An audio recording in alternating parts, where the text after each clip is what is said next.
তুমি এটা কবুল করো। আমি সকল দিনই ভাই বোনকে তার এই পদক্ষেপ আল্লাহ কবুল করুক এটা দোয়া করার জন্য আন্তরিকভাবে অনুরোধ জানাচ্ছি। একবারে মন খুলে মন ভরে আন্তরিকভাবে আল্লাহকে বলবেন। যারা আমার সামনে আছেন, যারা দেশ বিদেশের বিভিন্ন প্রান্ত হতে সময়ের গতিতে অবগত হবেন, তারা এই সামাজিক বড় কাজটাকে আল্লাহ যেন কবুল করেন, এই জন্য দোয়া করবেন, আল্লাহ তুমি এটা কবুল করো।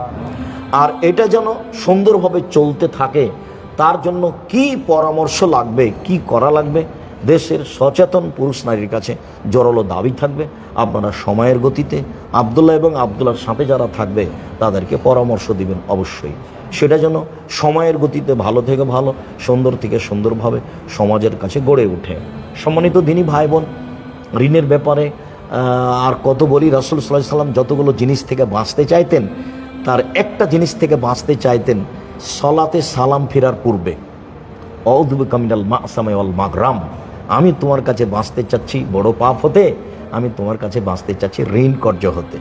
আয়েশা রাদিয়াল্লাহু তাআলা আনহা বলেন, এমন কোনোদিন আল্লাহ রাসূল সালাত আদায় করেননি যেই সলাতে সালাম ফেরার পূর্বে এই দোয়া পড়েননি।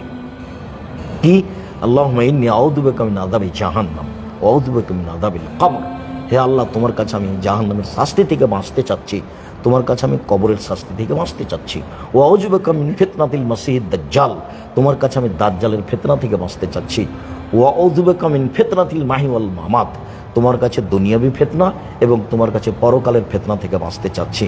ওয়া আউযু বিকা মিনাল মা'সামি ওয়াল মাগরাম, তোমার কাছে বাঁচতে চাচ্ছি ঋণ কর্য হতে, তোমার কাছে বাঁচতে চাচ্ছি বড় পাপ হতে। তোমার কাছে বাঁচতে চাচ্ছি ঋণ কর্য হতে, আর তোমার কাছে বাঁচতে চাচ্ছি বড় পাপ হতে। রাসূল সাল্লাল্লাহু আলাইহি ওয়াসাল্লাম এই ঋণ কর্য থেকে বাঁচতে না চেয়ে সালাম ফিরতেন না। সাথে সাথে যার এরকম কিছু থেকেছে, আল্লাহ রাসূল তার জানাজা করেননি।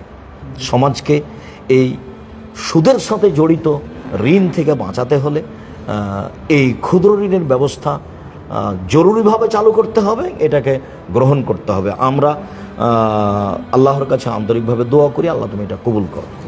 সমাজের মানুষকে সুদমুক্ত করো, সমাজের মানুষকে ঋণযুক্ত সুদ হতে রক্ষা করো, যেটা আসলে ঋণ নয়, যেটা আসলে সুদ, যেটা মানুষের উপকার নয়, যেটা আসলে মানুষের ক্ষতি।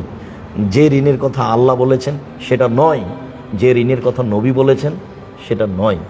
মূলত ওই ঋণই হতে হবে যেটা হবে সুদ মুক্ত, মূলত ওই ঋণই হতে হবে যেটার ফলাফল হবে ভালো, জান্নাত, জাহান্নাম নয়।